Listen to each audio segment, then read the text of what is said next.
start the recording.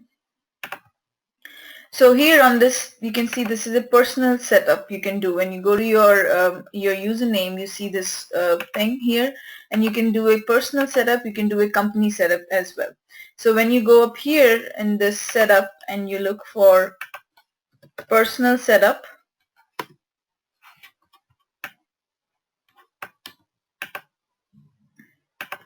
under the My Settings.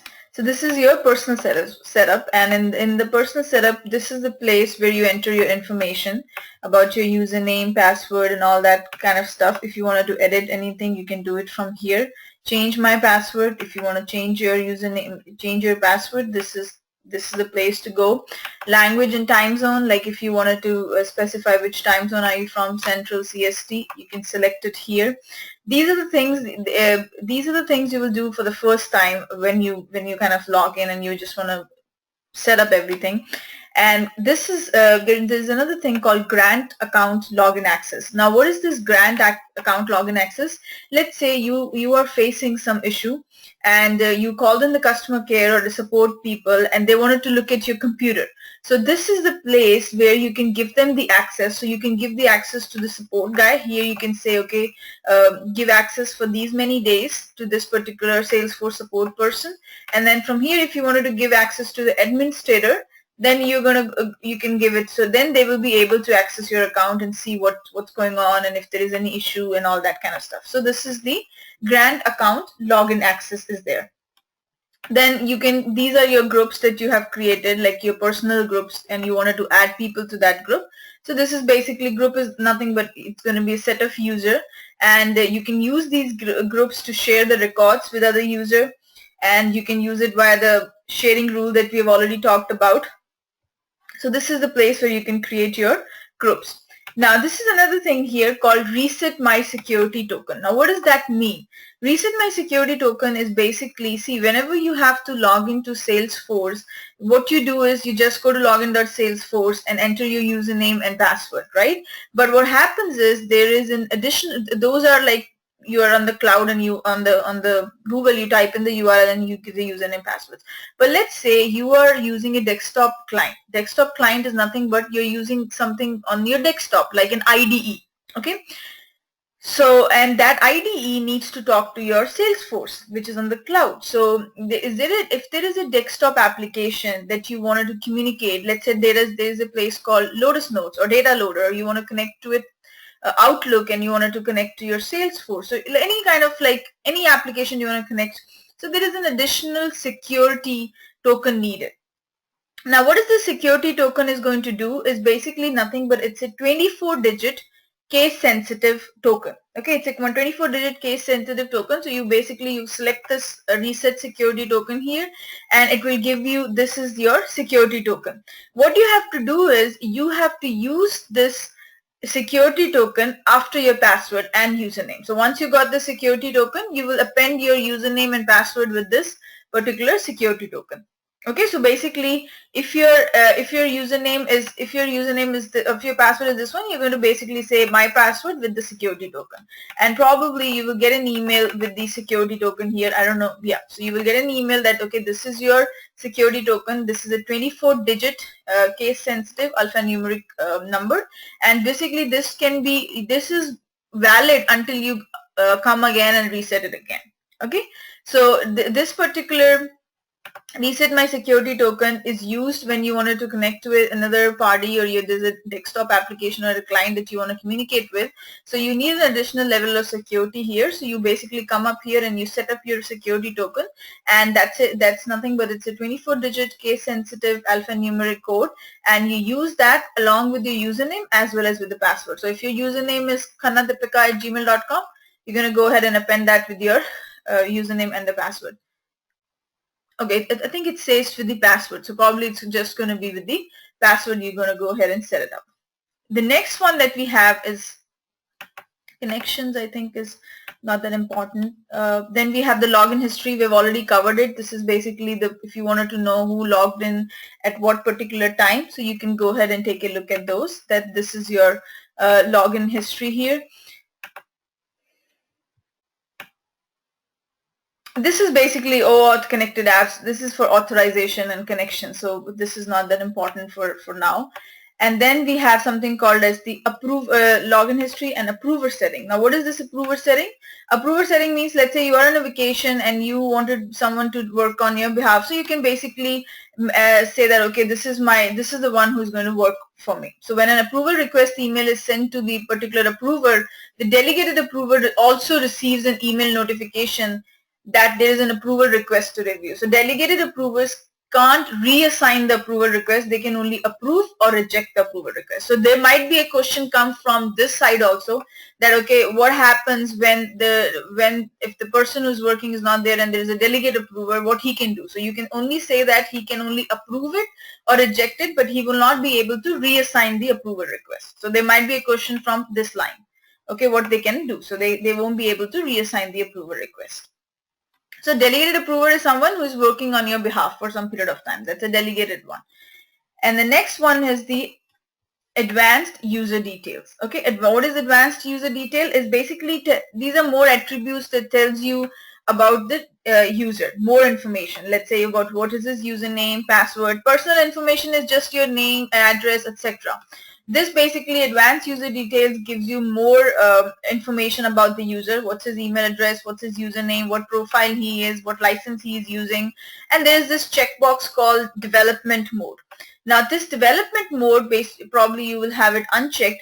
This development mode is used when you're developing something. Let's say if you're creating a Visualforce page or anything like that, then there is a part is called as the development mode that you have to enable it if you want to do that, create your Visualforce page or anything like that. Otherwise, you will not be able to do any programming here. So this is important when you are creating any page or you're writing any class. So this development mode should be enabled.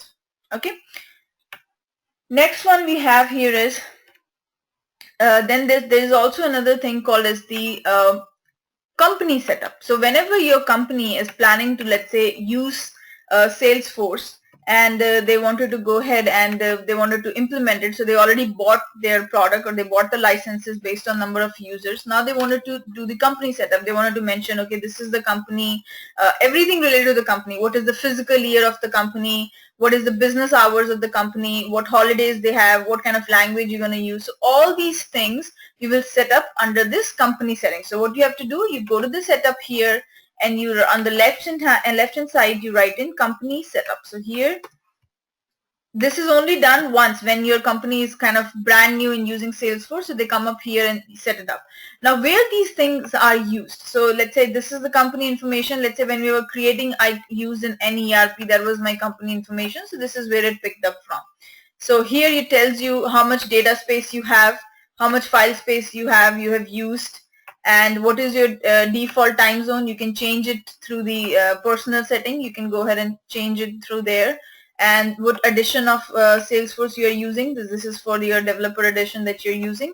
So this is basically your company information, how many licenses you have used and how many licenses you have.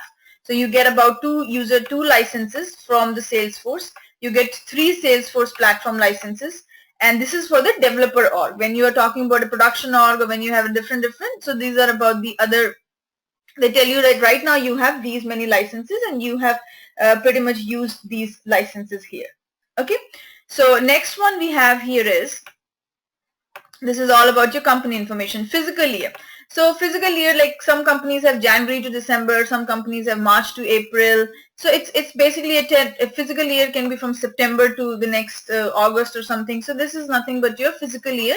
Where these physical years are used, let's say you wanted to find out how much sales we made in last physical year. Okay, so basically at that time, if you have specified that your physical month starts from May, so the sales will be recorded from the May instead of January to December. So that this is what the physical year is used for. So it most of the time it's used in the reports. Whenever you have to say, okay, well, give me sales from last two physical year. So which physical year you specify it here. So this is where that information will be picked from.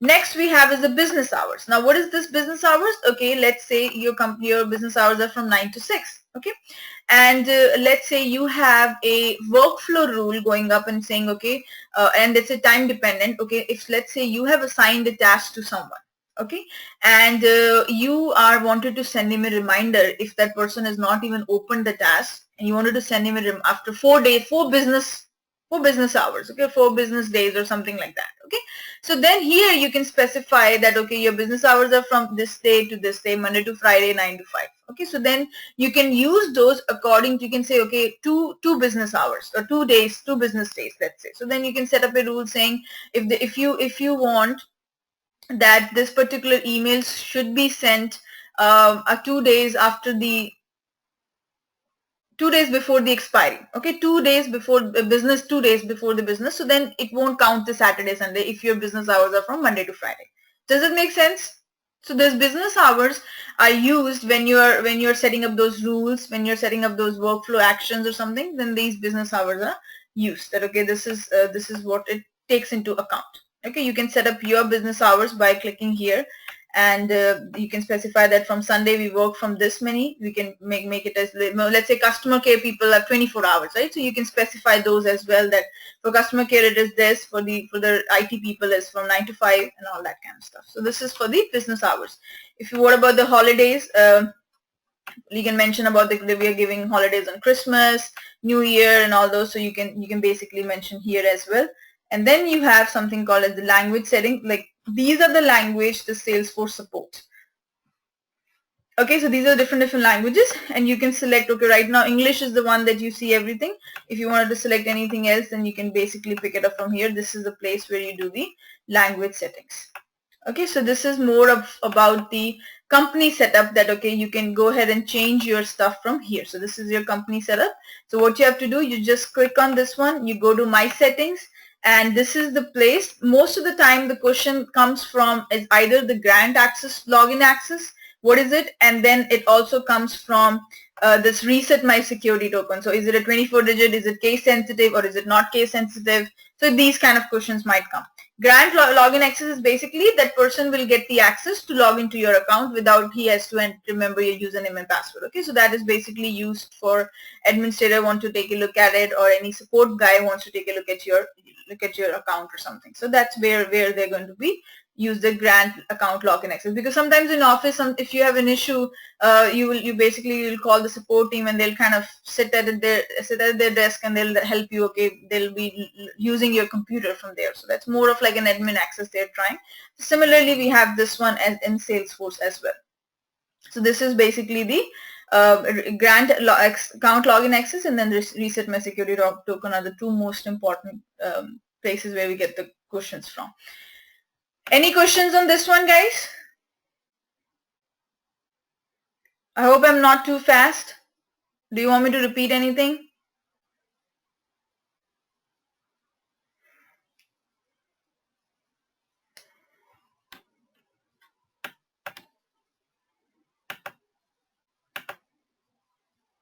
I guess good.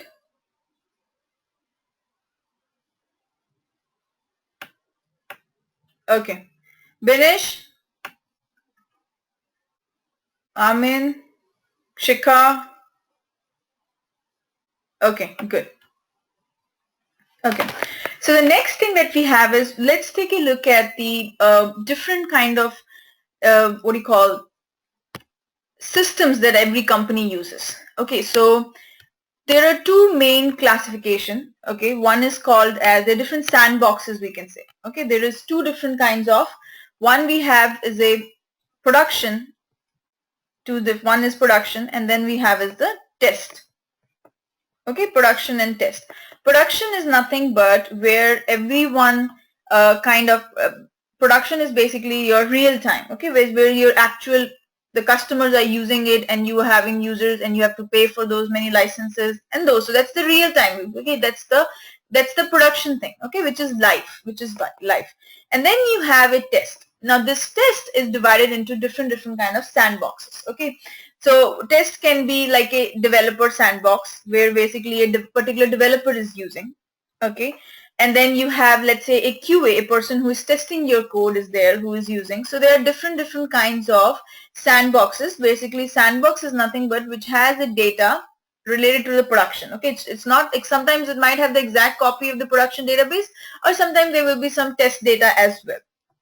So this is basically used for the testing purpose. You cannot deploy anything in production until unless it's approved by the QA and it's approved by the test people who are testing the product, and then only they'll deploy things on the in the production. So for the timing, they will be using a developer. We have different companies at different.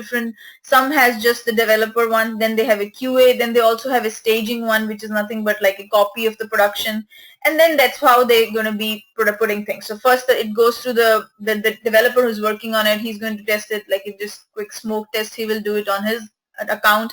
Then the code will go to the QA. QA will have the code from different projects, let's say, and he wants to see if this is working with all the projects, and so the QA will be testing it, and then finally it will be tested in the staging, which is basically a copy of the production environment, and that this is where it will be finally tested. If everything looks good, they're going to move it to the production environment. Okay, so how to access these different environments? So the first time production URL is login.salesforce.com. Okay, this is the place that you have to log in. Okay, but this is the same as for developer also, because if you log in as a developer edition, we go to login.salesforce.com. So similarly, in production also, this is the place that you have to log in, login.salesforce.com. And if you want to log into a test environment, it can be a QA, it can be a staging, it can be a developer one, it can be any environment. The URL that you will use is called as test.salesforce.com. Okay, the URL that you will be using will be test.salesforce.com. So this is the URL for test.salesforce.com is the URL for if you wanted to log into a test environment. Now the test environment can be a developer, can be a full, there are different kind of test environment as well. We call it as full sandbox. Okay, it can be like a partial copy sandbox. It can be a developer pro sandbox, and all of these are paid. So what does that mean is whenever your company is buying the Salesforce, they will also buy one of these because for the testing, right? So they basically for the testing. So if you can't just buy a production one and then okay, that's done, I'll put everything in production. No, you need to buy one of these or two of these or whatever the companies, they can have a full sandbox, developer, and a partial copy. So depending upon what their budget is and all that, they needed one of these at least. Then you have a developer pro one. And then we have a developer sandbox. These are different kinds of sandbox, and all of them are paid. All of these are paid. Okay, let me see. There is a, I think I might have a image of these.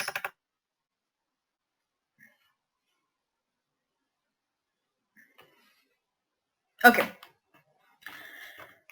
So these are the different like these are the different we have it. So one is the full sandbox, partial copy sandbox, developer pro, and developer sandbox. Okay, they are basically the licenses that you're going to use will be the same. They are mostly you have to pay for these. All of them are paid. Developer edition is free. Full sandbox is nothing but it's the copy of your production organization. Okay, so it's exact copy of what is in the production. You have it in your full sandbox. Okay, so this is your full sandbox. The partial copy would be basically it will have the data as well as the same as the production. It won't have the data as same as the production, but it will have all the metadata. Now what is the metadata? Metadata is nothing but the data about the data. So let's say it wants to know how many tables are there, the columns of the table. That is the data about the data. Okay. Data is actually the records that you are going to fill in those tables, but metadata is the data about the data. Okay, so what this is going to have, the partial copy sandbox is basically going to have some information of the production records, but it will have full metadata copy. Okay, this copy is the customization and sample of your production organization data. So it might have a little bit of your production data, but it will have all the customization. Okay, customization is nothing but the metadata, what customized stuff that you have done. Then you have is a developer pro sandbox. Now what is a developer pro sandbox? It is basically, and all of them you can see there is a limit on how much storage you get. So the partial copy sandbox, you get 5 GB, whereas in Developer Pro, you only get 1 GB. So the amount of data that you can store is very less. Okay. So in partial copy, you can only store up to 2.5 million records. That's what the partial copy sandbox is. In a Developer Pro, you can only store about 500,000 or 500,000 records you can store it in a Developer Pro. Okay, this basically in the Developer Pro, it has all the metadata, but it does not have any production data. Okay, it does not have any production records or anything. And then you have a developer sandbox. This only takes about 200 MB data you get, and it only has metadata, but it also does not have any production data. Okay, so this is what is the difference between different sandboxes. So sandboxes is a test environment. There is a production environment and there is a sandbox. Sandbox is a test environment, and further these sandboxes are classified into different categories. One is full sandbox, partial copy sandbox, developer pro sandbox, and developer sandbox. Okay, there are different kinds of sandboxes are there. Guys, you need to pay attention to this lecture because I don't think so I have it in my course. This is extra. So pay attention, okay? But I will send you the recording. So, but still pay attention. So there is a full sandbox, which is basically nothing but everything that's in the production. It's there in the full sandbox. Okay. Then you have a partial copy. It has little bit or half of or couple of records from the production, but it has the metadata. Metadata is the data about the data. Means what kind of customizations you have done, what kind of validations rules you have. All those customization, this is going to copy. Then you have a developer pro sandbox, which is basically has all the customization. Okay, this copies all the customization, and but it does not have any production data. It won't have any production records. Okay, whatever is in live will be different than what you have it in the developer pro. And then you have a developer sandbox. Now, how you going to log in? How you will be logging? So let's say, guys, I'm Deepika Khanna. Okay, if I wanted to go to production, how will I go? I will go to login.salesforce.com. Okay, this is going to be my URL. And then what will I do? I will say username is khannadeepika91 or whatever, gmail.com. Okay, this is my username. Password is, let's say, password123. Okay, this is my password 123. Now this is to log into production. Let's say I wanted to log into a test environment. So how will I do? The URL that I will use will be test.salesforce.com. Guys, all these information might be different for different companies. Okay, it might be, but sometimes they follow the same standard, but it might get a little bit different. Okay, so then the URL would be to access the test environment would be test.salesforce.com. But there are different test environments. Like there are QA, there is a staging, there is a developer, etc., etc. So there are different kinds of environments are there. Now, how will I make sure that which one is which, right? I wanted to make sure that, okay, the URL is same for all the test environment. Then how will I differentiate between which is mine and which is QA environment, which is staging, and which is developer? So what you have to do here is you just say, let's say your login is khannadeepika@harman.com, let's say. Okay, this is my company name and this is khannadeepika@harman.com. This is my username. Now when you are logged in to a test environment, the URL that you will go to is test.salesforce.com, and then if you're using to QA, you will say khannadeepika@harman.com.qa. Okay, if you want to log into staging, you will say khannadeepika@harman.com.staging. So this is basically generally the login will be, the username will be different based upon are you logging to a QA, are you logging to staging, are you logging to a developer. Okay, so these setup might get different for your company, or it might be different, but this is how they generally follow. Okay, this is how they generally follow, but these things can be changed. Okay, are you following, guys? Okay, let me give you a quick recap on what I taught.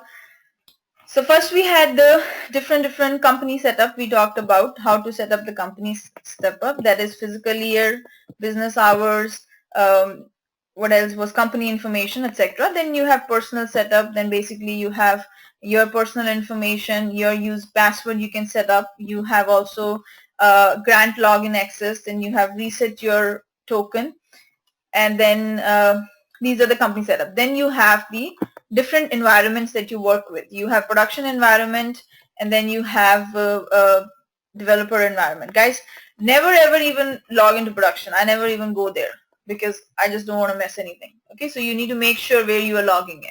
So you always basically you'll use the test.salesforce.com. This is the test environment. And then based upon are you a developer, are you working on a test environment or a QA or staging, you basically, this is the URL, but your login would be different. Okay, so login would be, let's say, okay, there is a question from, okay, for different companies, there will be custom logins, but for test purposes,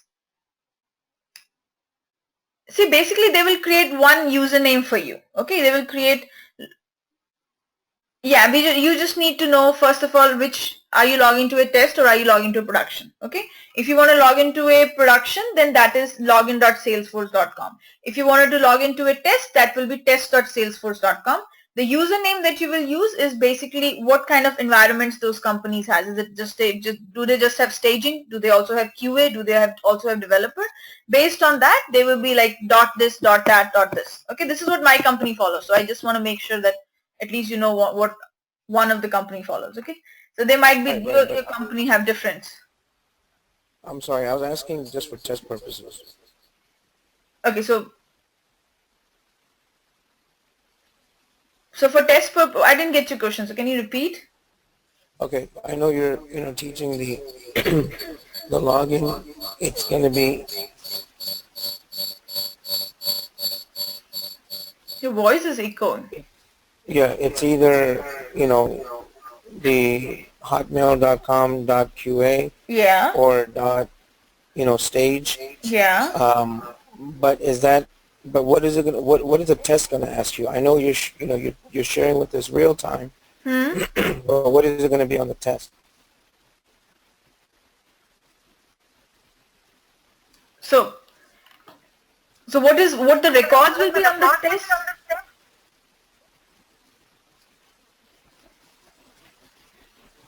So in I'm the, sorry? so, okay, can you mute yourself? Okay. Just like 30 seconds ago you were saying to log into different to different tags, like you're gonna put your hotmail.com dot qa dot stage or dot whatever you want to go to. That's what's going to be on the test. I know Yes, you're yes, training yes. for real time, but what I'm just saying, what will be on the test? The test is going to be on the test that we're going to take. It's going to be the tag of the dot QA and dot No, stage. those questions won't be there. Oh, This is, those won't be there. nah, those won't be there. There is no Okay. standardization. Got it. Okay. Yeah, Okay. okay. That's This what I is understand. just to like give you an overview on live system. And there won't be any. There might be questions from company setup and all that, or there might be questions from different sandboxes. What is full partial sandbox, or how much size the full partial sandbox has? 5 GB, 1 GB, those kind of questions. But these things will not be there. Okay. But you can, if there is, then you can just say, you can pick up, like if you wanted to log into staging, just say dot staging would be there. That's it. I don't think so there will be any, but if there is, then you can use the same standard that I taught you. Okay.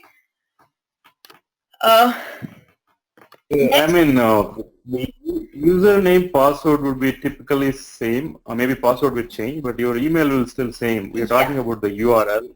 Yeah. We're talking about the URL where you go and log in. So see, if your production is going to be login.salesforce.com, and then you give your John Smith at abc.com, that is your username and password, whatever it is, that is for production.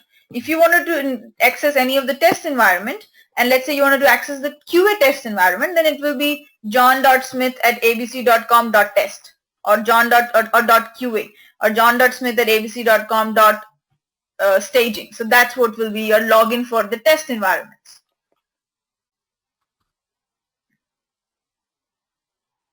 Do you get it, Koti? Yeah, I got it. Okay, good. But you need. Are you clear?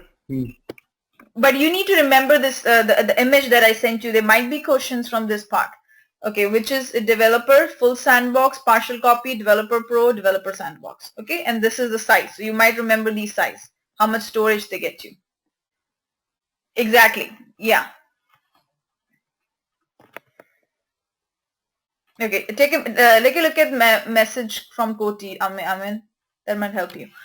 Okay, so now the next thing we're going to do is going to talk about these the standard objects. Okay, now what are these standard objects?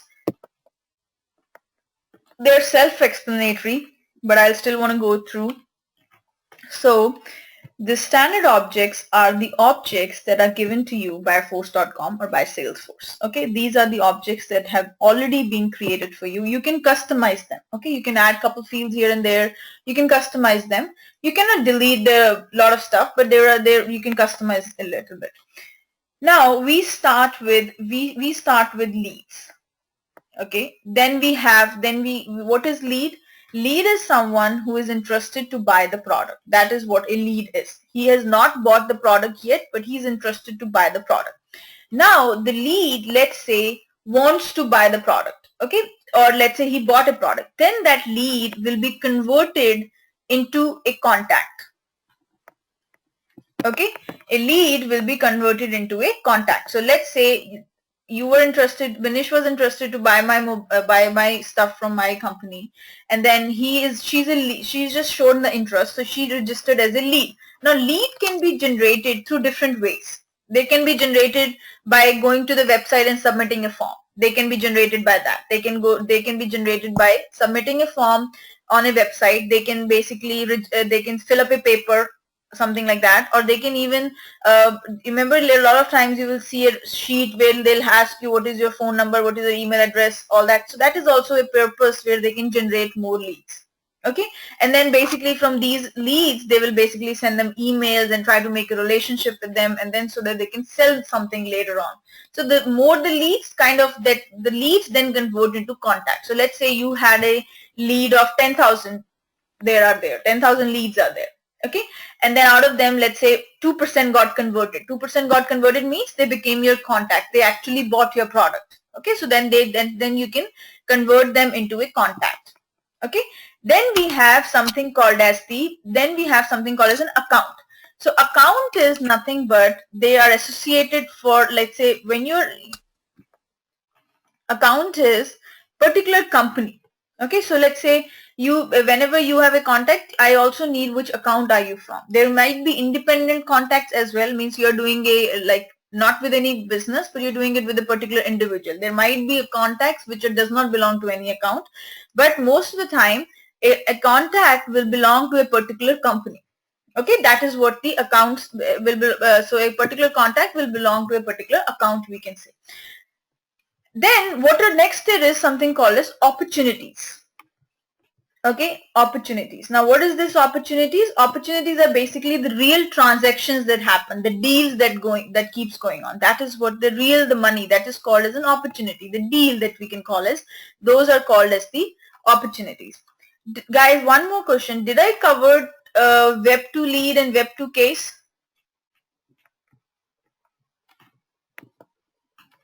Did I cover these two topics? Okay. So what are these Web2 lead and Web2 case? These are basically, see, there might be different ways of generating the leads. Okay. You can call them and say, hey, I need some notifications from your website, or let's say you can generate a lead through a phone. You can generate a lead through a website. Let's say there is a form on the website that asks for first name and last name, and then you hit the submit button. So in Salesforce, what they have done for you is they have provided a form called Web2 Lead. Okay, this is basically nothing but they kind of create a form, and you can put this form on your website. Okay, and whenever someone comes to your website and they fill out that form and hit the submit button, a record will be created under the lead tab. Okay, that is what the lead is for. So basically you don't, how will it help? How is it helpful? First thing is you don't have to retype the information, right? So basically whatever is in the website, on your website, if somebody registered, you don't have to retype that information in your Salesforce. No, automatically through your website you will be able to link people to the Salesforce database. So basically you get the leads and they automatically will be stored into your Salesforce database. I'll show you how. So to do that, we will go up here, we'll go to the setup here. On this, we'll click on the setup, and then on the left hand side, you will write something called as web to lead. Okay, there are two different types, web to lead and web to case. There are two different types, web to lead and web to case. Web to lead is nothing but the right, you wanted to you wanted to create a form, and this form you'll put it on the website, and automatically when somebody goes to your website, fills out the form, it will create a lead under your Salesforce. Okay, so you don't have to do the effort twice. Okay, and so how we're going to create it? So we'll go ahead and click on this create web to lead form. This is what the create web to lead form is for. Now here, what kind of information you want the user to enter? Okay, do you want all this information, his first name, his email, his last name, company, etc.? Let's say I'm only interested in his first name, last name, and email. I'm not interested in the company. I'm not interested in where he's from. So let's say I'm only interested in this one. Okay, now this is what this is the information that you will ask any customer who goes to your website. Let's say, what is the return URL? Now, what is this return URL? Let's say you have a form here on the website which asks you for first name, last name, and email. And then there is a submit button. Once you hit the submit button, what page you want the user to go? Okay, then you can say that you can mention here this way. So let's say I want them to go to, let's say you have created a thank you page. Okay, then the thank you page will say something like, thank you for registering at your website. So this is the URL that you have to provide for your thank you page. So what I'm going to do here is, let's say I want them to go to google.com. Okay, then generate. Now guys, don't worry about this HTML code that got generated. You don't have to worry about it. You just need to copy this thing, Control A, Control C. Okay, Control A, Control C, and you just need to copy this whole code. They have done all the work for you. You just need to copy and paste it. Okay, this is where, and then I don't know why is it taking time. And then wherever your website is, you just put the code there, and that form will be pop up. So I'll show you, and let me do it one more time. Okay, Control C. Okay, it's here.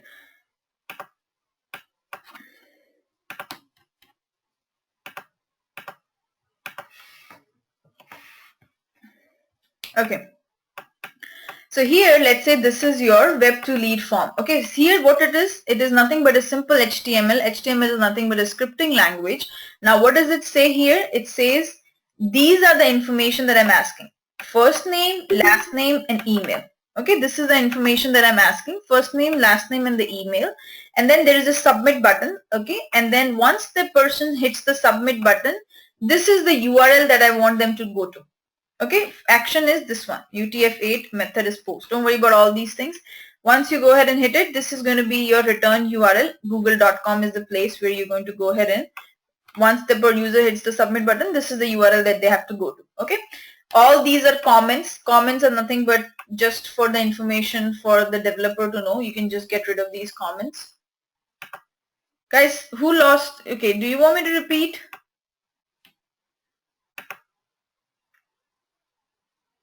Is there anyone else who can't hear me?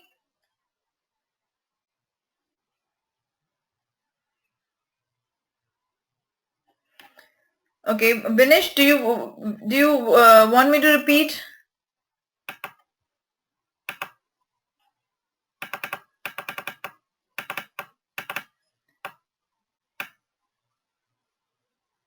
Okay, so where you want me to repeat? Okay, so what I did was, let's go one step back. So what it is what is the lead? Lead is someone who's interested in a product. Let's say there is a form called web to lead. Now what is this web to lead? Means you're generating a lead through the web. That's what it means. Generating a lead through the web. Okay, web means nothing but your website. Let's say somebody goes to your website. Okay, your website is, let's say, is tutorialrack.com. Okay. Okay, so now, okay, so you already got it. So let me go back here to the here. Okay, so now what is this? This is nothing but your this is your form, web to lead form, and this is the three information that you ask the user: first name, last name, and email. Okay, these are the three things that you have asked. And then what is this? This is an HTML that Salesforce has generated for you with just to copy and put it on your website. That's it. Okay. So what I'm going to do here is I'm going to go ahead and save this, save as. I'm going to go ahead and save this information on my desktop. Okay. Let's say there is a page already, maybe web to lead. Okay, there is a web to lead.html, and let's say I'm going to save this as an HTML file and hit the save button. Okay. So this is my HTML page. These are the three information that I'm asking the user. Once the user hits the submit button, it will take them to google.com.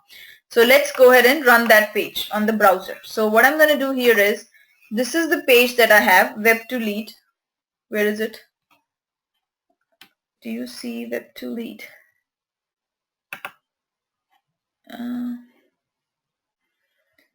I just saved it on my desktop. So where is it?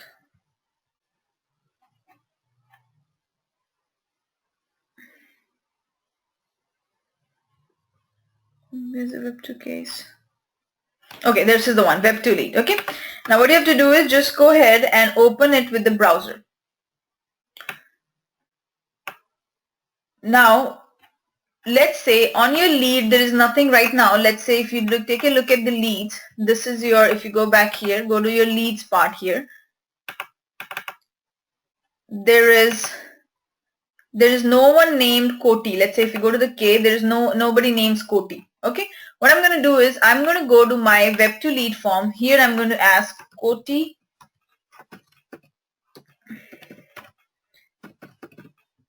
at gmail.com. See, so this form, you will put it on your website, you will hit the submit button. Okay. And once you do that, and if you come to your leads part, okay, if you go to the lead part, click go.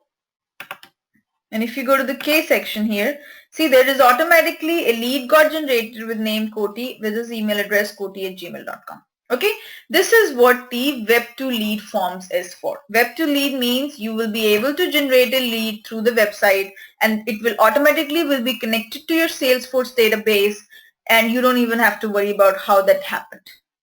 Okay. Then similarly, there is a way to create a cases. Let's say you are wanted to raise a support ticket. Let's say you bought a product and you are having an issue with the product and you wanted to call the customer care, or let's say you wanted to go to a website, support at harman.com, let's say, and you wanted to create a ticket. What will happen is, as soon as you submit that ticket information, a case will be created here under this particular cases tab. Okay, you don't even have to worry about anything. You go to the website, every company will always have a support. They're just like they're specific domains. Every company will have info at harman.com. There is support at harman.com. So anything related to the support will go to the support at harman.com or something like that. Okay, so what we're going to do here is, we go to just like you have generated a lead through the website, similarly you can generate a case through the website. Okay, how to do that? You go to the setup here and then you type in web to case, exactly same steps. Okay, exactly same steps, web to case, and then here in the web to case you will create, okay, where the case came from or whatever the thing is. So this is a web to case, and the origin is through the web, the default case origin, and then hit the save button, and you can write the pickup, no, whatever. Hit the save button. Capture the cases from your website. So you go ahead and click on this one. No, wait a minute.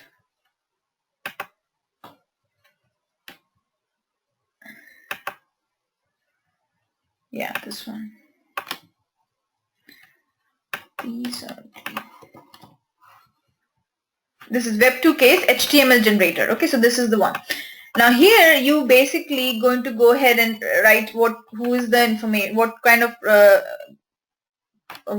problem you have. Let's say I wanted to get what is the case reason. Okay, what is the product that you're having problem with. Okay, and what is the priority of the thing. So these are the different information. Let's say I wanted to know about about that particular case. Okay, who created it, what's his email address, what's his phone number if I want to reach back to him, what's the subject, okay, what is the case reason, means where you want, what is the reason for what is the issue here, so you can specify that.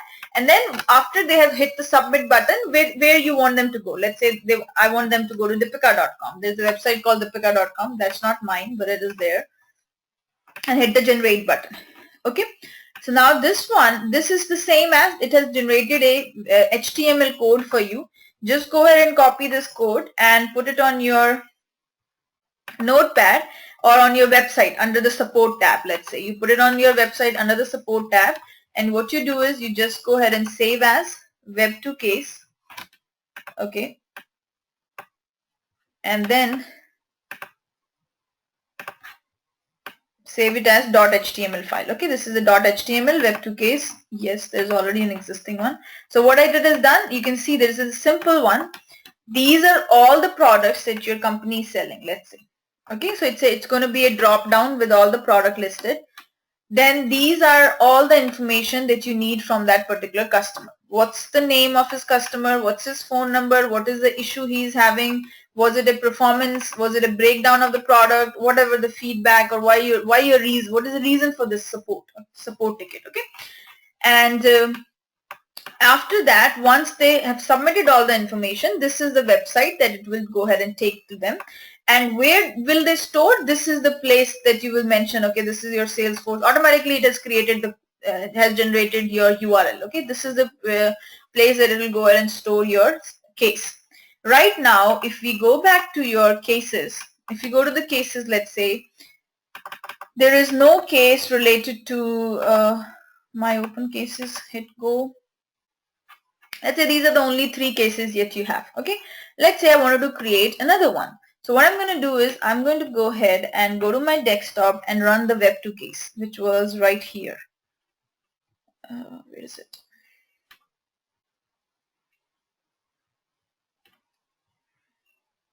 Okay, this is the web2 case. Okay, now I'm going to go ahead and open this with the browser.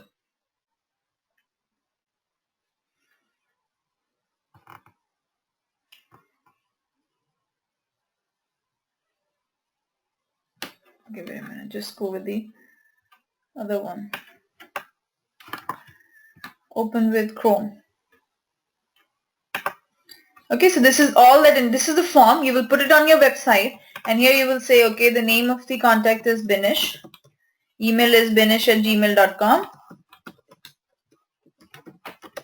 Phone number is, subject is Apple phone breakdown or whatever. Description, you can put it same description here. The reason for the case is this one. Product is, let's say this is whatever the product is. Hit the submit button. Now what will happen is it will take you to this Deepika.com website, because this is the website that you have mentioned. Okay, so this is the website, and then what will happen is if you go back to your cases, automatically there is a case code generated by Deepika for her phone. So if I go back here, if you see there is a number 4th case came, and this is the 4th one, and we didn't have a priority or anything. This is the form this is the case that automatically generated. The subject is this one. Status is new. This is the number of the case. So you don't have to retype the information. Automatically Salesforce took care of it, and automatically you will be able to generate the leads. Then you can send them emails every time a lead gets created, all those kind of stuff. Okay, and similarly you will have cases. You can assign the cases to people. So this is see how powerful it is. You don't have 5 different systems to track 5 different things, right? This is one stop where you can generate leads, where you can record your cases, where you can send them emails, where you can build a relationship with them. Everything you can done through this particular tool. You don't need 4 or 5 different systems and then they need to communicate. This is the one stop where you can do everything. Does that make sense, guys? Deepika, question for you. Yeah. How about the Service Cloud? Where do we need to have a separate license for that? How does that work? For the Service Cloud? Yeah. No, you don't need a separate license to have the service. Like if you wanted to learn Service Cloud, you can easily do it using the Developers Edition.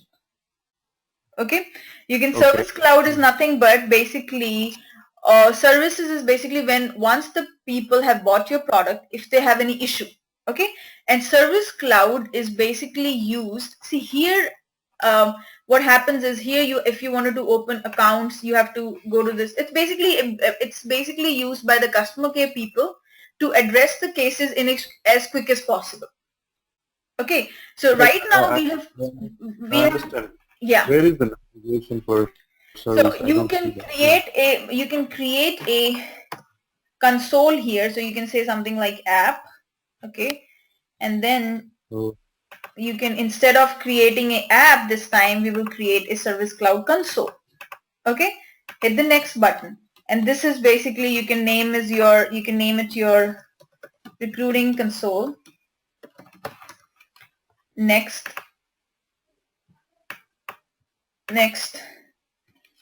And what are the different let's say what are the different objects that you want. Let's say I wanted to access accounts. Let's say I wanted to access campaigns, products. Okay, these are different stuff that you wanted to access. Hit the next button, and then this is like I'll show you. Just leave it like that and hit the next button, and then make it available to everyone, and then hit the save button. So this is a console. This is a console which will be used by the Service Cloud. So now if you go up here, there is a console for recruiting got created. I think which one we created, this one or this one?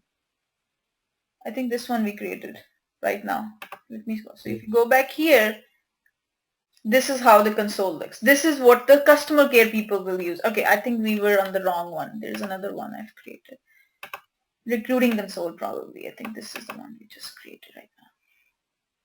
See, this is the one. Okay, here we will see that this is a different look and feel of the same stuff. Okay, here you can open the accounts. You can have one account selected here. Okay, and let's say you wanted to open cases besides that. So you don't have to come out of this tab and then go to the other one. You can have it open right away. Okay, so you can go to this one. You can have this case open. If somebody wants to go to Burlington Textile, okay, this is the one. If he wants to go to the case, he can take a look at the case. So basically, this is a different look and feel of a Service Cloud app. So did you get it? You don't need any app for that, right? What is it? You don't need to install any app No, from App Exchange. nothing. You can just create your own console app, and you can work around this. So this is basically the purpose of the Service Cloud is to address the cases as quickly as possible. So they have given you a different look and feel, which will be used by your customer care guys, and where they can move back and forth. They can use the keys of the keyboard keys to go up here, there. They can also select some of the fields as important fields, so they can go ahead and do those. So that this is where the console app comes into picture. You can have different records open at the same time. You can switch between those records, and this is where the console app comes from. Did you get it? Yeah, makes sense. Make sense? So you don't have to install anything. You can create a console app. Okay, guys, give me 2 minutes. Okay, guys.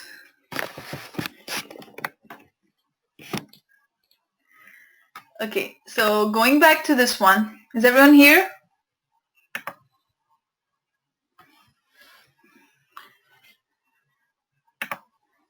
Okay, so going back to our login.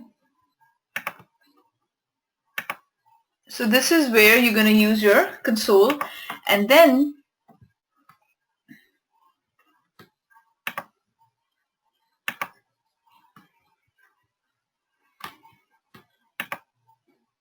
okay.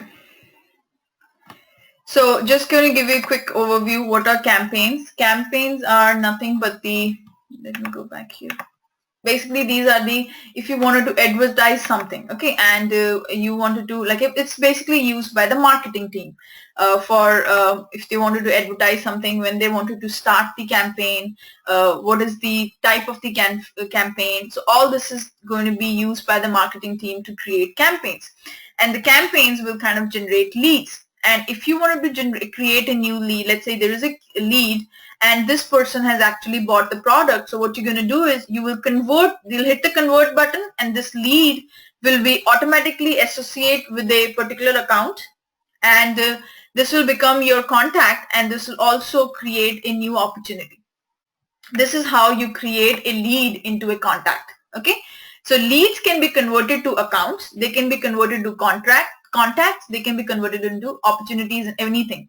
So just by hit this convert button, they will be automatically converted, and then once they are converted, this is the account they will be associated with, and then hit the convert button.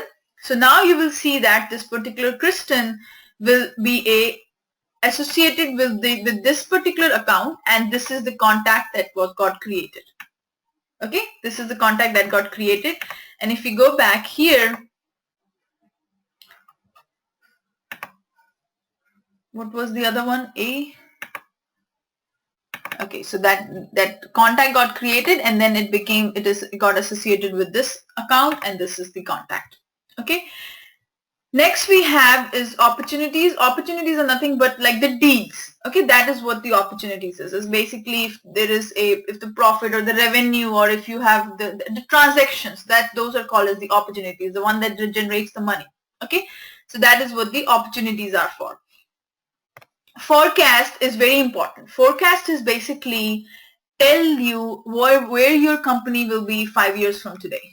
Okay, so that's how you're going to, will it be an so that's why this is very important. The forecast is very important to see that, okay, is your company going to do profit, or they're going to be loss, and what changes you need to make. So this is where you're going to have forecast, and these forecasts are generally done by these you can say they will be used by the VPs and all that, and they will be showing that, okay, this is what our revenue was, and this where we think we will be from 20 days or from 1 month or next quarter. So all of that. So forecast is predict and plan your sales cycle from pipeline to the closed sales, and manage the sales expectation throughout your organization. So what are you expecting? As a user, you will enjoy these features and benefit. It's basically interactive expandable tables that let you select and view your own forecast and those of your subordinates. Okay, so whatever your goals are basically. So that's where you're going to use these forecasts for. Contracts are nothing but the legal documents that you sign up between your different accounts. So let's say you are doing a business with Chase and I'm Bank of America. So all the legal documents, all the documentation, you can store it under these contracts. Okay. Orders are basically the products that you have, or the pending orders that you are, or what your company is, all that kind of stuff. That is what the orders tab for. So if you want to create here, you can say, okay, when that order needs to be shipped, when the order is going to be created, where we have to create, who is going to take care of the order, how much amount of the order is, everything. And here you can refer your what is the contract number, or what is the document number, or where are the legal document stuff. So you can basically attach those along with the order. So this is where you keep track of what orders you have to ship and all that. Cases is, as you know, it's basically used by the customer care people to create support tickets, to address those support tickets. So that is where the cases come into picture. Basically, what issue you have, what is the priority of that. If they also are on the call, let's say they wanted to, and did I talk to you about assignment rules, guys? Yeah, I think I did.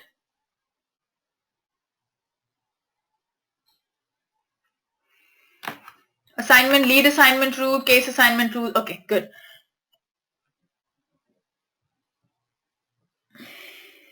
No one replied yet. Do you remember lead assignment, case assignment rules? Yeah, okay, good. So here you can select that assignment rules, etc. So this is the place where you're going to create your cases. Then this is solutions. What is the solution? Solutions are basically, let's say, if there is a customer care person who always faces a similar kind of issues, this is a place where you can document your solutions. Okay, let's say if somebody having an issue with let's say your company deals with TV, phones, and let's say printers. Okay, so now if there is a common problem where generally people call, and there is a customer care guy who just joined, so these are the solutions that he can look up to. Okay, say, okay, I troubleshoot with printer. So then these are the documents that people can create, and then you can take a look at it. So that is under the Solutions tab. So generally the most common, the standard objects that we use is leads, accounts, contacts, and opportunities. Those are the most common standard objects that people use. Okay. Any question related to the standard objects? I told you it is very self-explanatory, but I still wanted to cover it. One question, Deepika, how do you do the self-service solution? Let's say, I am logging a a case, right? Outside, I'm not an employer. I don't have a Salesforce account. So there is a self-service solution that you can build, right? When you're doing a service cloud or something like that. Remember, you have the website where you can go and fill up all that information. Yeah, and then yeah. Submit it, and then that creates a case, right? Yeah. So where we are submitting on the website, that is a self-service thing, right? So Salesforce gives that kind of solution. You know what I mean? Like, are you talking about submitting the case through the web, or are you talking about submitting the solution through the web? Submitting case through the web, submitting the order through the web, like that. So they generally do these web to lead and web to case. There are no more other than these two stuff that they do through the website. Okay. Okay, these are the only one, web to case and web to lead. So you can generate a case through the website, you can generate a lead through the website. Okay. Okay, those are the only two they have. And once they submit the case, can they see the progress of that case, what's happening with that case from their website? Typically. You can send them, you can have like on your Salesforce, you can say that send an email whenever the case status changes. That is a workflow you can do on the case. You know what I'm saying?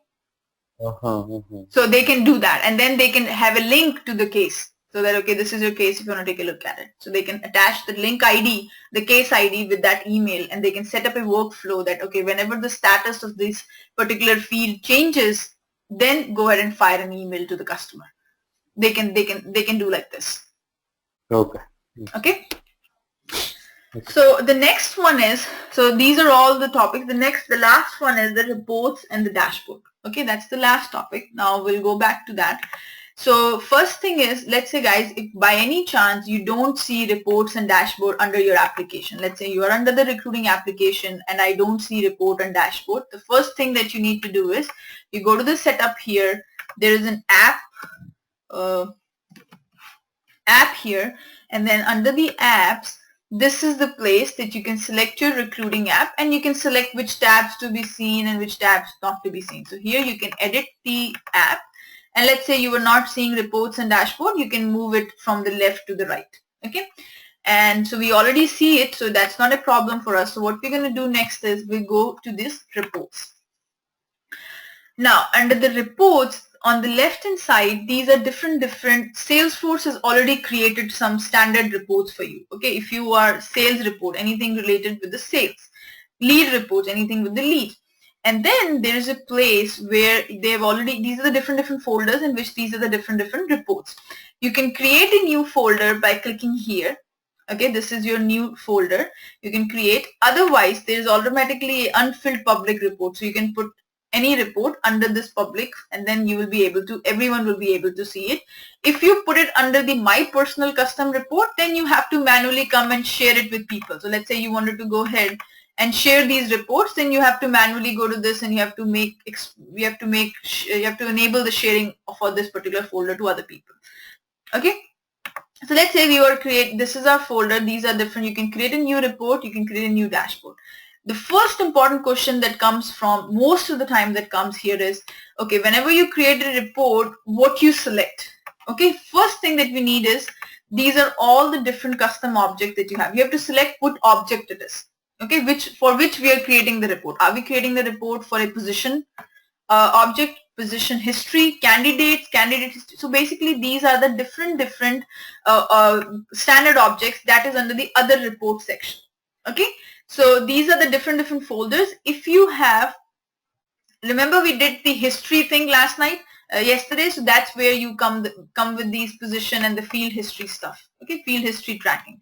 So if I just wanted to go here, you can go up here, opportunity field history. So if you have those field history, you will be able to create a report out of that. So here under the other reports, you will see all the custom objects that you have. And let's say our position object has a relationship with job application. So you can create a report with job application and position. And then job application also has a relationship with candidate. So basically you can access two different fields from two different objects, one from job application, one from candidate. So let's say we wanted to just talk about positions right now.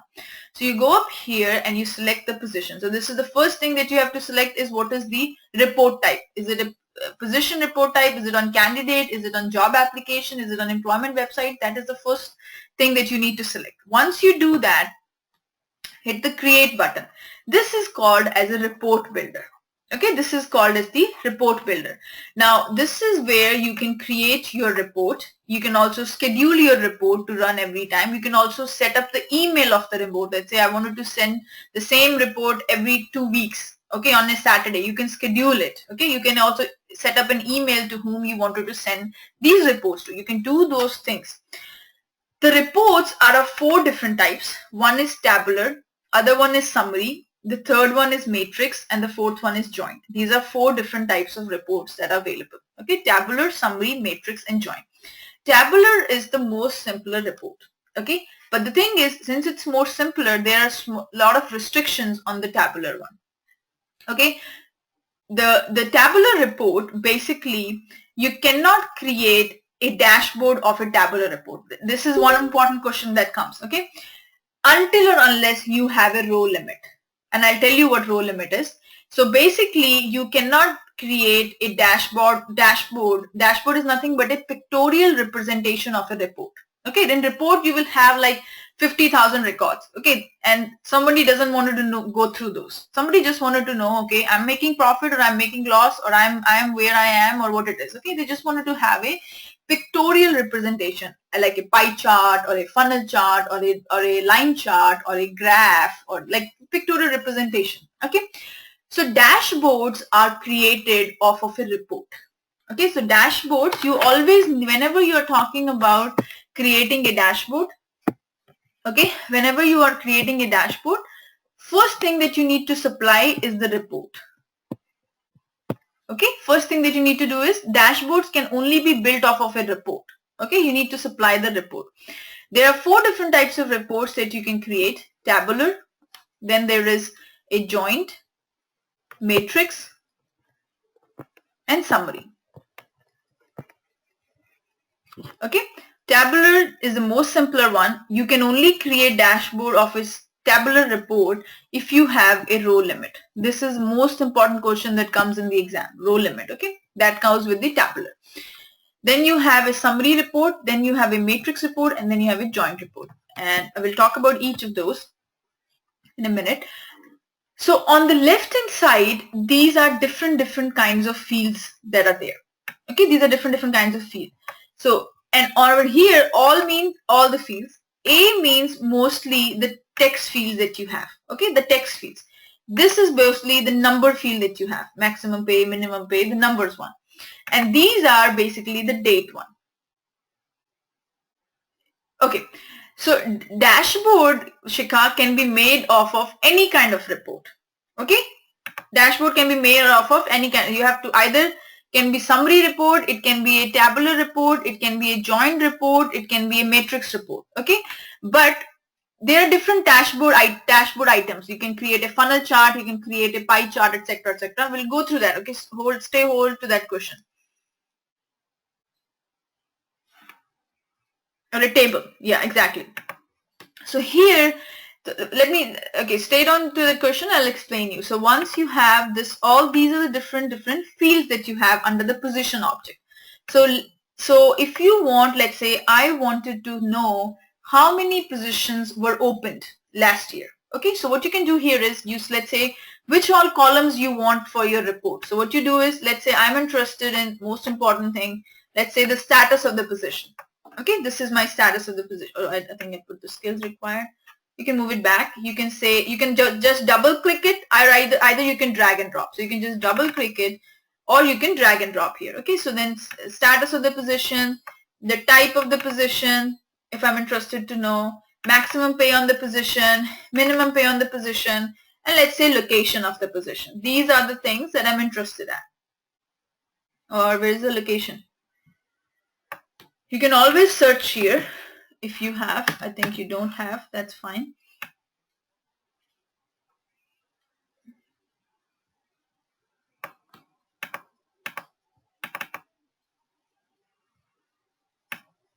Okay, so these are the different things you have. So you have total of 11 records, let's say. Next thing you have is if you want to add a particular filter. Filter means I wanted to know all the positions whose status is new position. Let's say status is equals to new position. So you can filter out your records. Okay, you can say, so now what will it do is hit OK. It will only pull up the records which are in the status, on this new status. Let's say you wanted to add another filter here. Let's say all the positions with this one and the maximum pay is greater than 100,000. Okay, so you can have another filter here. You can say maximum pay is equal to or greater than 100,000. Okay, hit OK. Then what will happen is both of them will be, only one will be recorded because there is an AND here. Let's say you don't want an and you want an OR here. So what you can do, you can apply a filter logic here and you can say 1 or 2. Then what will happen? All the positions which are either in this status or greater than 100,000, that will be picked. So here, these are all the different positions that will get pulled up. Okay. So do you only interested to look at the positions that you created, or you're interested in looking at all the positions? So it will go through it will filter out from all the positions, means the one that you created by you, created by your teammates, etc. Or you're only interested in the team position, means if there is a group that you have created, if you're only interested in that team position. So then you can go ahead and select. So let's say I'm interested in all the positions and I don't want any filter. So I'm just going to go ahead and remove it. So now it's going to have all the different what do you call, the records that you have. Okay, and this is your tabular report. This is what you have, is a tabular report. Now if you have any, like you wanted to pick up that if the open date of position is from this to this, so you can easily select all your open date is greater than today's date or whatever, or from, if you wanted to customize it, you can customize it from here. All time is nothing but, see here, this is where the fiscal year comes into picture. If you have specified current fiscal year and your company fiscal year is from September to August, then this is where you're going to use it. So basically right now we didn't set it anything, which is from January to December. If you wanted to look for previous to fiscal year, you can go ahead and select these one as well. Okay. So these are the what you call as the, if you want to do a filter based on a date.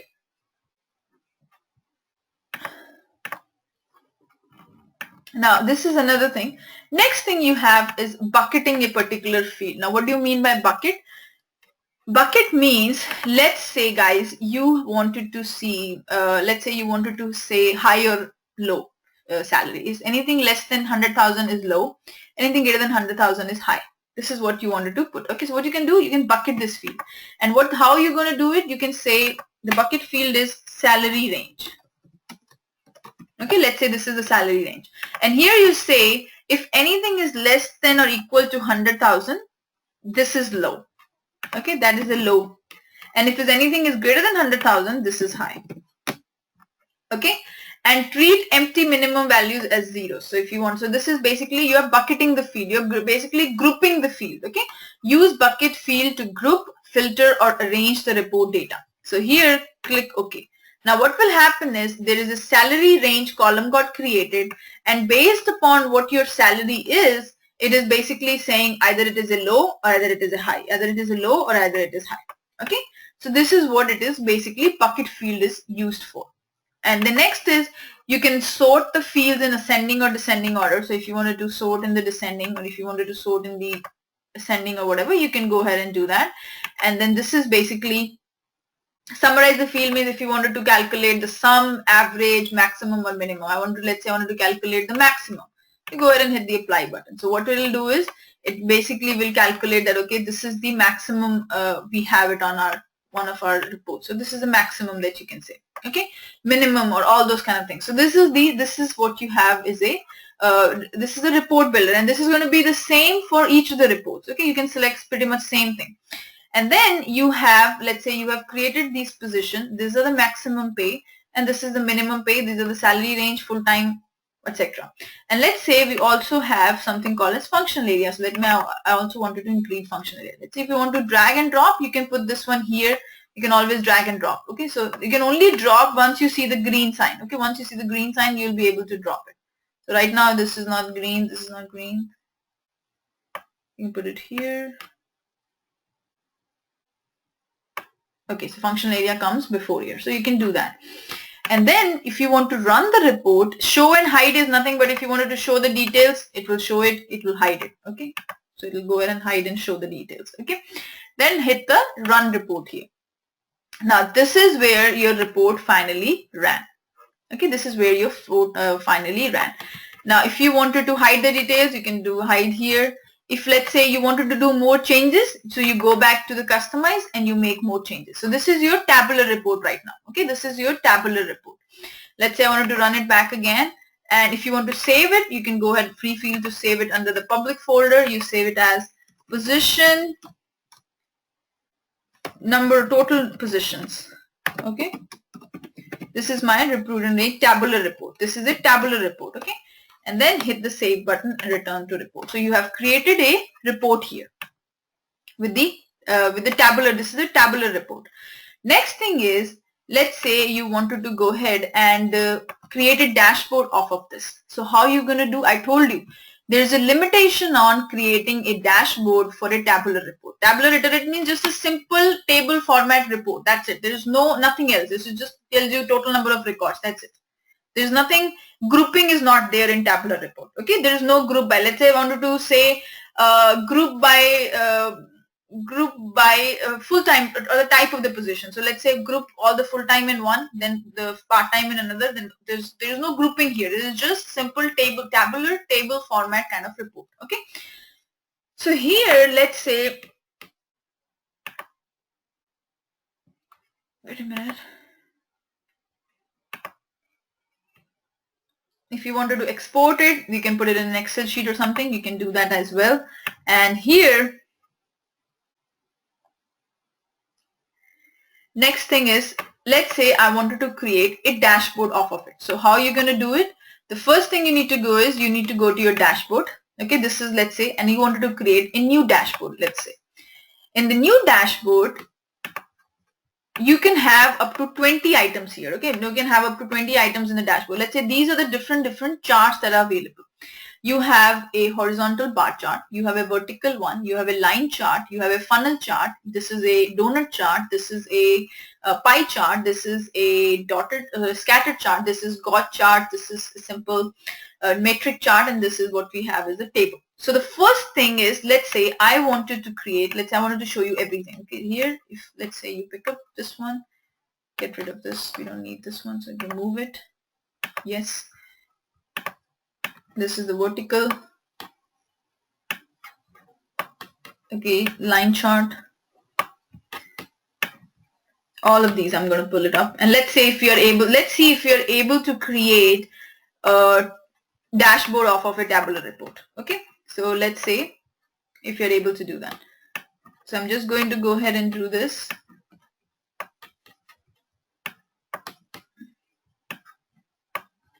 Okay.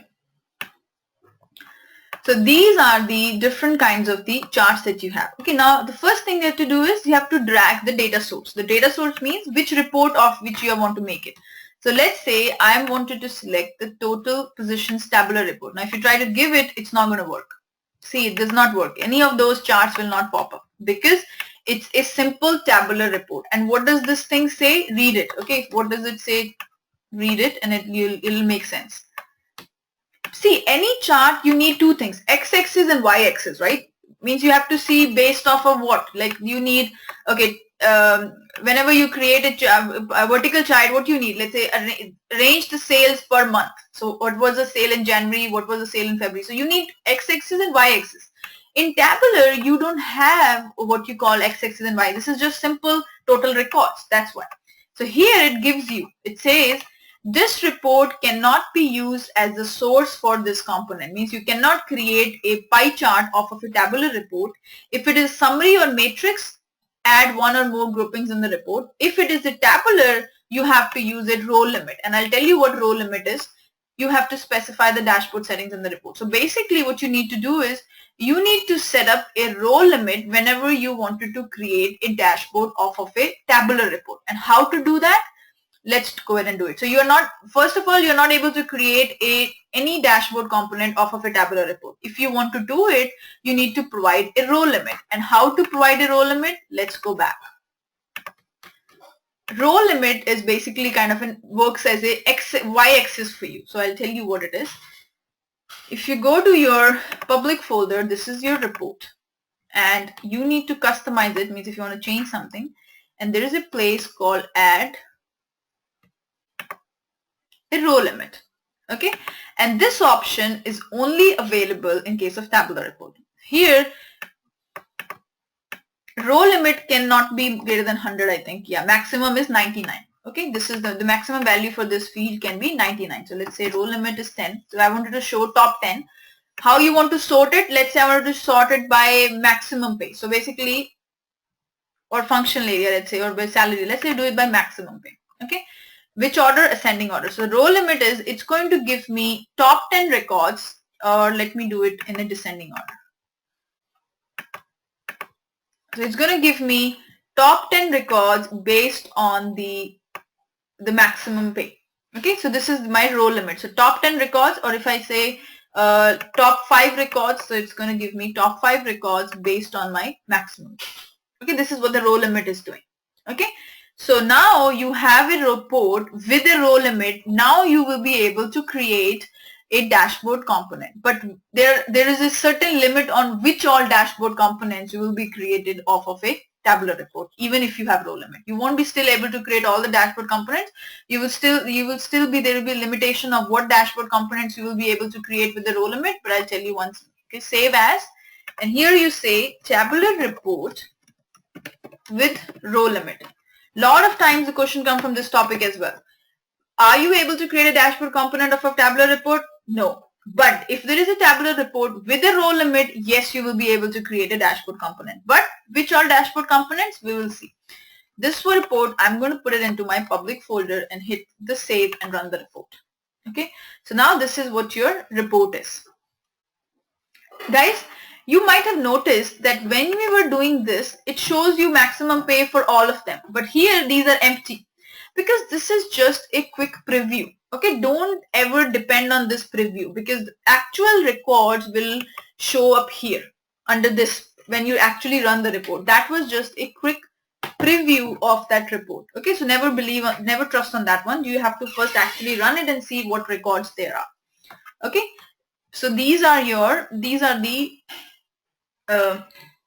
this is your tabular report with the row limit. Are you guys following?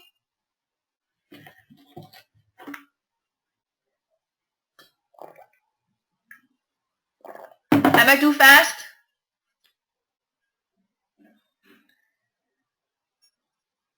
Binish, Amin? Okay, good. So next is, so now we will see if you are able to create a report. If you are able to create a dashboard off of this report. Let's go back. Where will I go? I'll go to my dashboard. Okay, and I'll create a new dashboard this time. And I will put up all my components here. And this time my source will be the other report, the tabular with the row limit. And let's see which all components we will be able to create.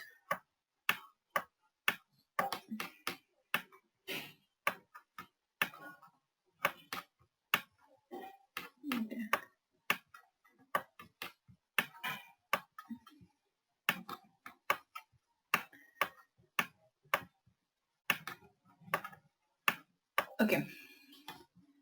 So now let's start here. So now we need a data source. So we'll go and click on this one. So this is the data source. What is your report source? Tabular with the row limit. Let's see if you're able to create it. Nope. The row limited tabular report cannot be used as a source of news.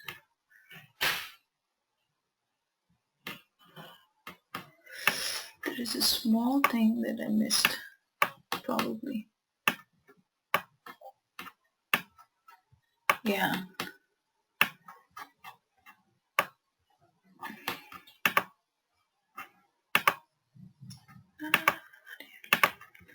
Okay, give me a minute, guys. This I always forget to do this.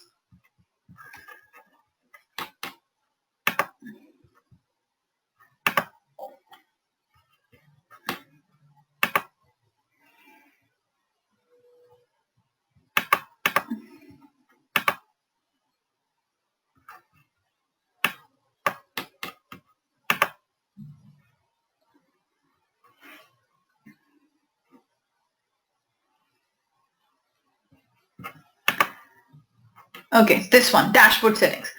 For tabular reports, have a limited row count, choose a name and value to use in the dashboard tables and tables. So you need to do this one. So what you have to do here is, let's say I wanted to sort position title with the maximum pay and click OK. This was the thing that we were missing. So you have to come back here to the dashboard setting and you have to select what is your the Mac name and the value. So click OK here and save as this one. And then I think there was report. Okay, let me just do save. Yeah, because this is this tabular report with low limit. Now we have changed the dashboard settings. Okay, so now I go back to my dashboards. Okay, we'll create a new dashboard here, and this time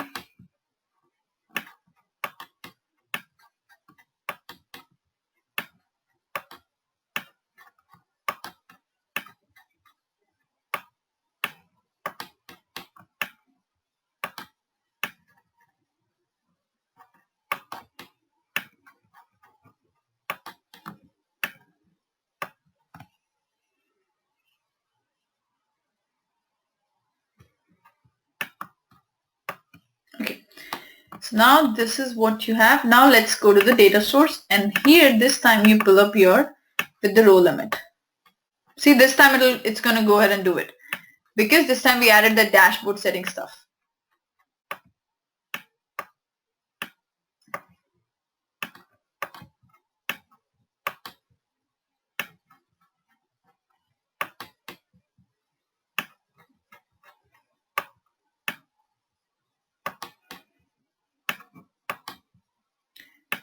See, this one you are not able to create. So their scatter chart, you cannot create it. God chart, you cannot create it. Metric, you cannot create it. So these are the things you will not be able to create it even if you have a row limit. Okay. See, now you can see that there are certain charts that you can create when you have a tabular report with a row limit. Okay. So here you can see this is your chart that you've created. This is a horizontal one. Now what does it say? You have positions and you have maximum and the minimum. Okay, and they are in millions. So the maximum pay, if something between 100,000 is this one. Okay, let me go back and change this.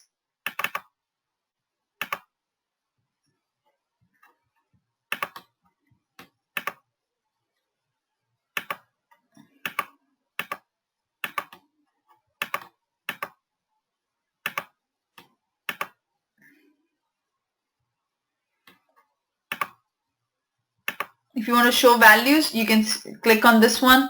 If you wanted to show the details on hovering your mouse, you can go ahead and do that. Access range, let's say I'm going to do automatic. It will take it by this. Annual.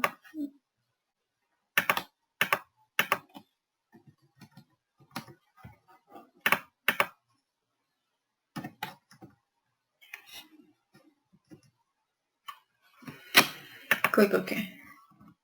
So then it's going to have it this way. So it's going to be like you are going to have a, so for account you're getting the maximum, which is about 150,000 or something.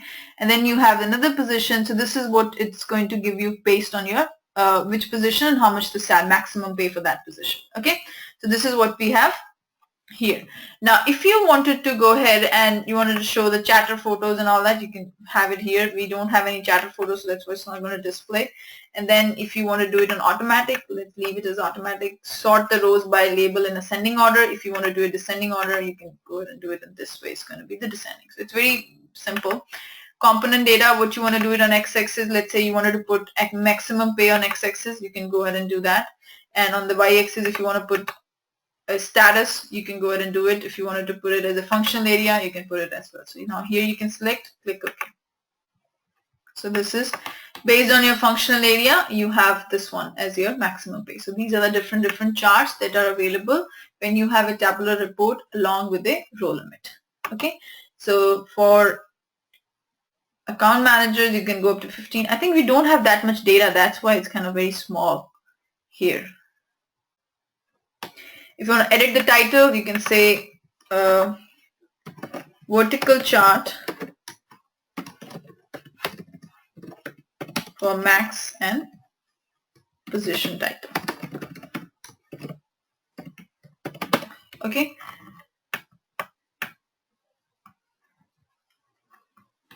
And this is your dashboard. So this is your dashboard here. You can rename it to whatever you want.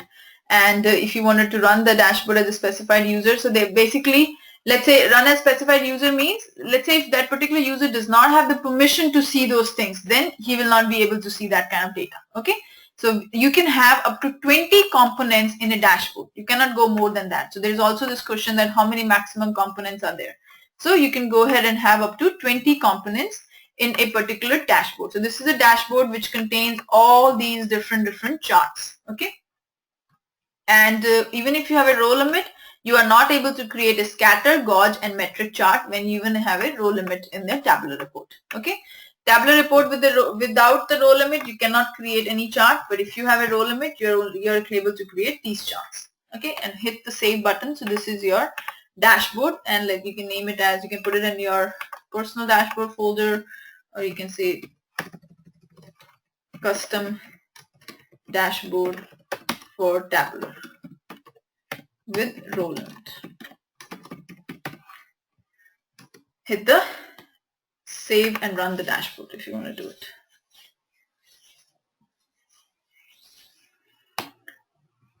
So this is your dashboard.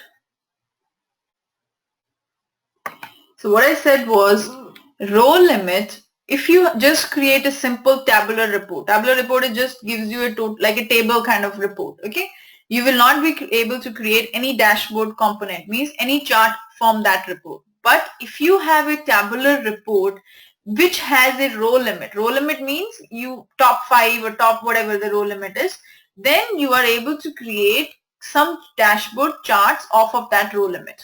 Okay, with that, off of that row limit of that tabular report. Does it make sense, Shikha? Okay, so this is there. Now let's take a look at the other reports. Any questions from this one?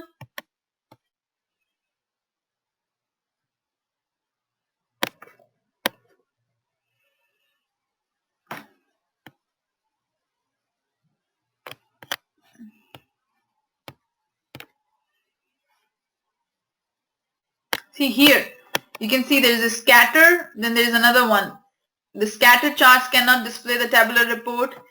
Then there is a metric chart was not able to create with the tabular report, and there was another one, gauge chart. Okay. The questions that might come, guys, is what to use, which charts to use when. Okay, which charts to use when. That's the very common questions that come. So the most important one is this gauge chart. What is this gauge chart? Gauge chart is basically like this. Like in your cars you have that arrow to point how much gas you have. So gauge chart is going to measure the progress of a company. Let's say your target was to make $200,000 in profit this year. That was your target. Okay.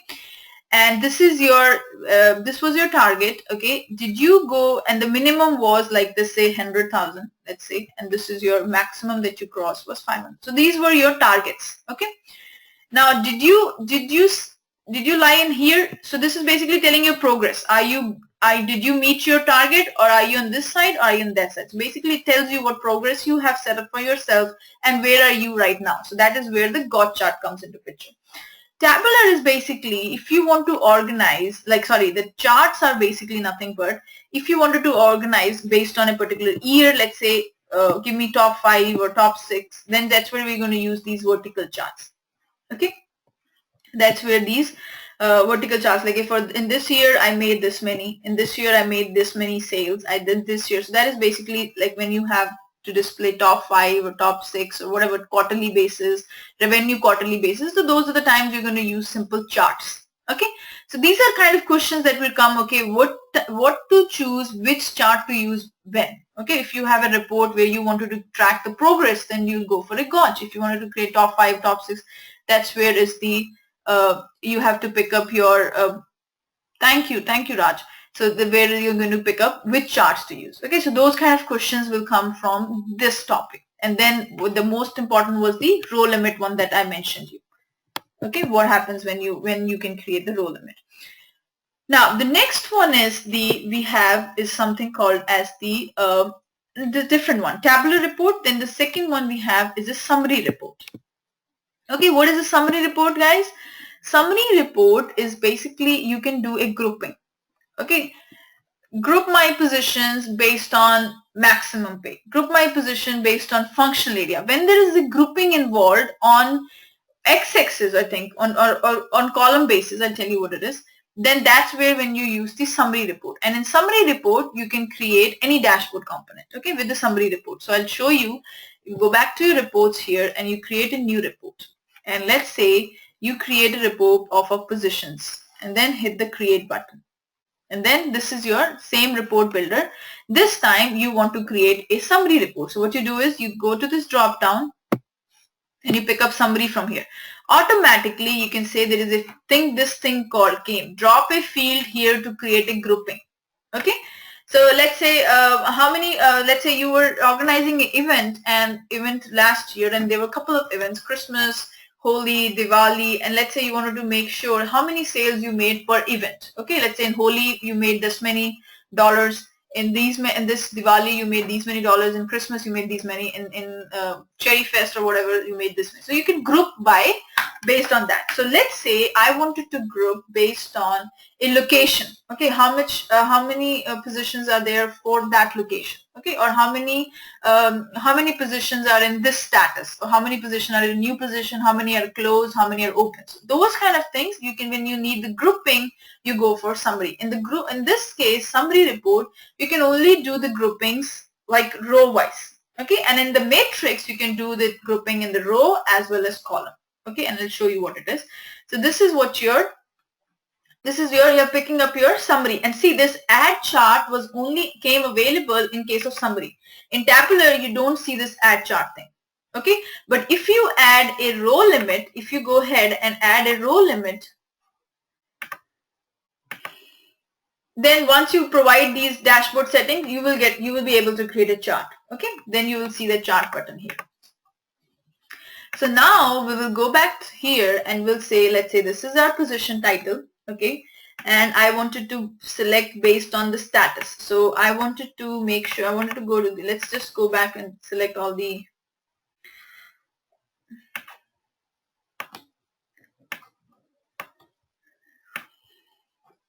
then you have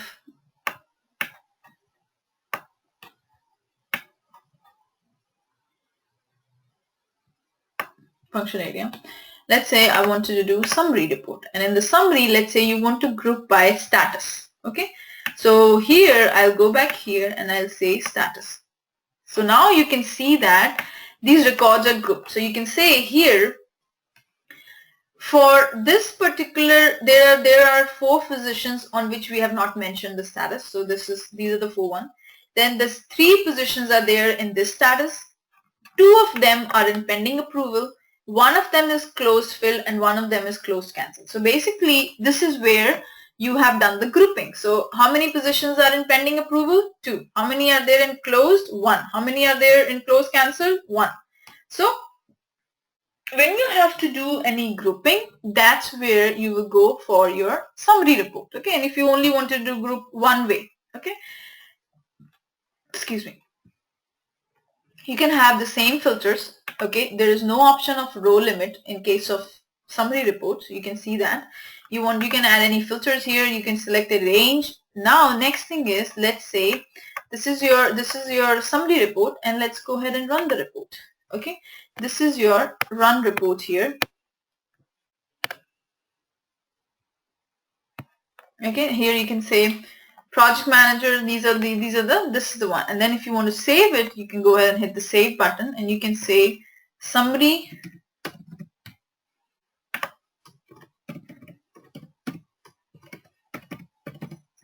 report, positions grouped by functional area, status. Okay, this is what it is. And then hit the public folder, hit the save button. So now this is your summary report grouped by the status. Now if you wanted to create a chart off of that, so let's see, if you go to the new dashboard, you can create charts off of these summary report.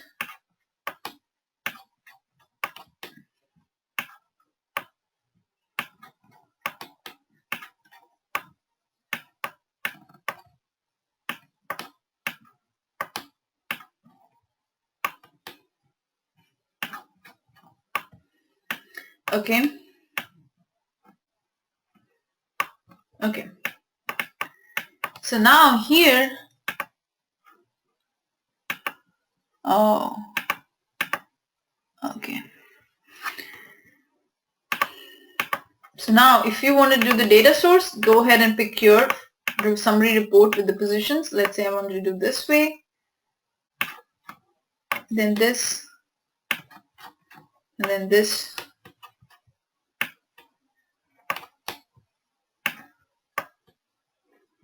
This.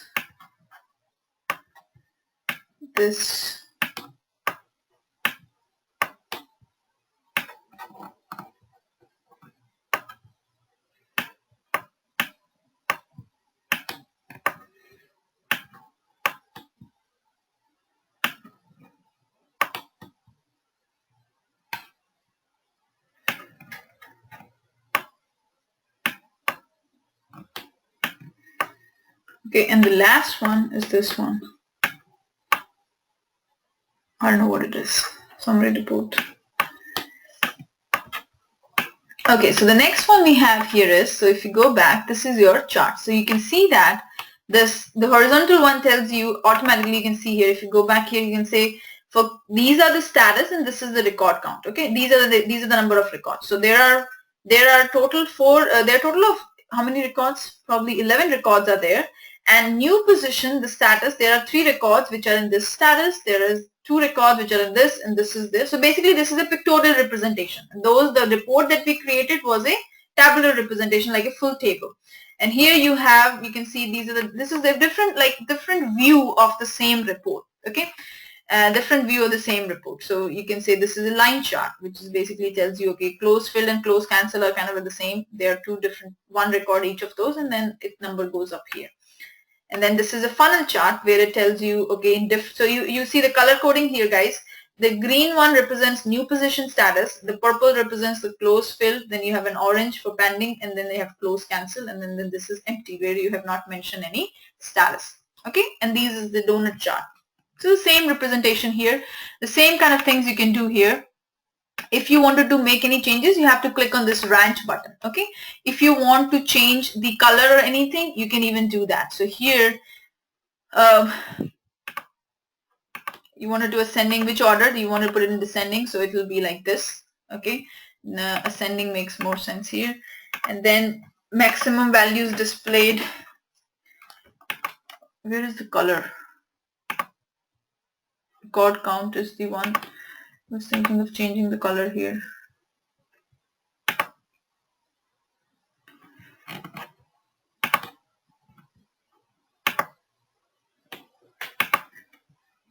You wanted to display the units as whole units or thousands. We'd say we would display whole units, so it's the same thing. And then wedges, if you wanted to do the, if you want to show the status here, so you can even go ahead and display that. It's going to take some time. Click the OK.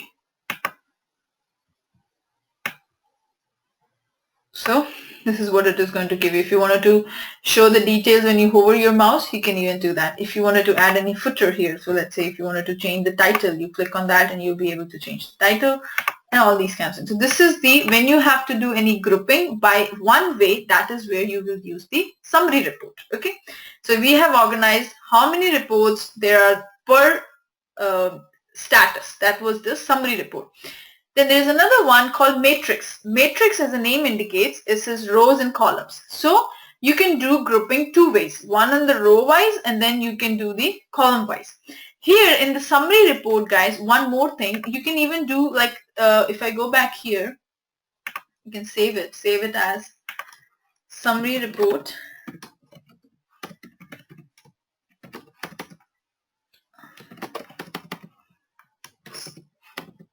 Status record count.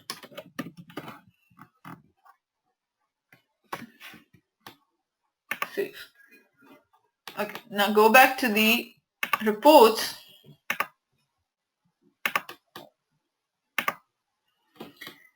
If you go to the reports again,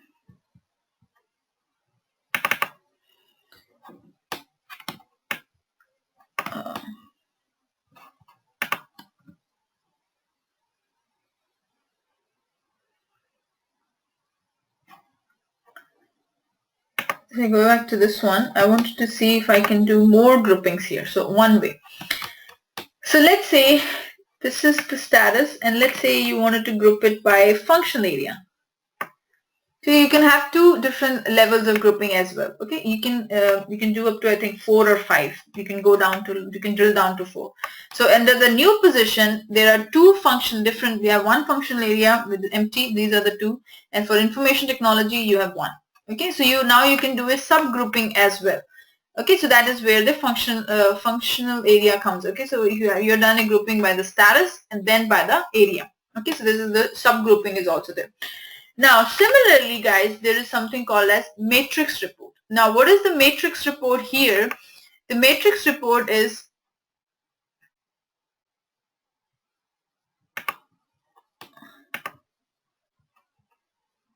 I don't think so, Raj, we will be able to download these because Yeah, sorry to interrupt you guys this afternoon. Like we also teach like a data analytics, data visualization. So we would like to show some of our students. So that's why I'm asking. I have to see that, Raj. I really don't know. I've never done. I already made a screenshots like using a Snagit, but I have to take several pictures instead of one screenshot. Okay. While you are displaying, I have already taken snaps. Thanks. Okay. Or you can always log into this account and you can go to the dashboard and you can show them. So now the next one we have is the matrix report, and in the matrix report, guys, you can do it in, let me go move it back. In the matrix report, you can do both ways. So if I go back here and change it to matrix, now there is one you can do grouping two ways. Okay, so one you can say arrange by status, and then let's say by functional area, like in this way. Okay, so you can say, so you can drag and drop these two like this on the row wise as well as the column wise. Now here,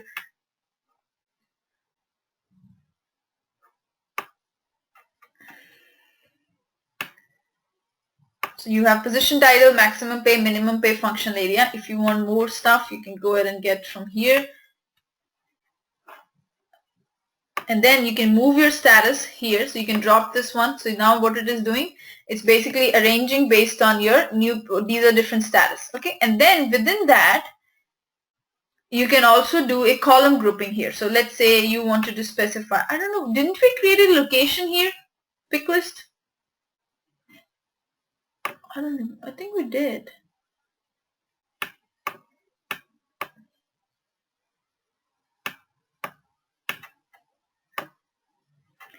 So this is by the functional area. So we have done both ways, and now if I go back and run the report, you will see that, okay, this is what it is doing. So status is here for the new. So this is basically for if the new position, and for information technology there is one record. So if the status is new position and the functional area is information technology, we have one. Okay, and then for pending approval, okay, but where is the other? Okay, we didn't have any records for the other functional area. That's why.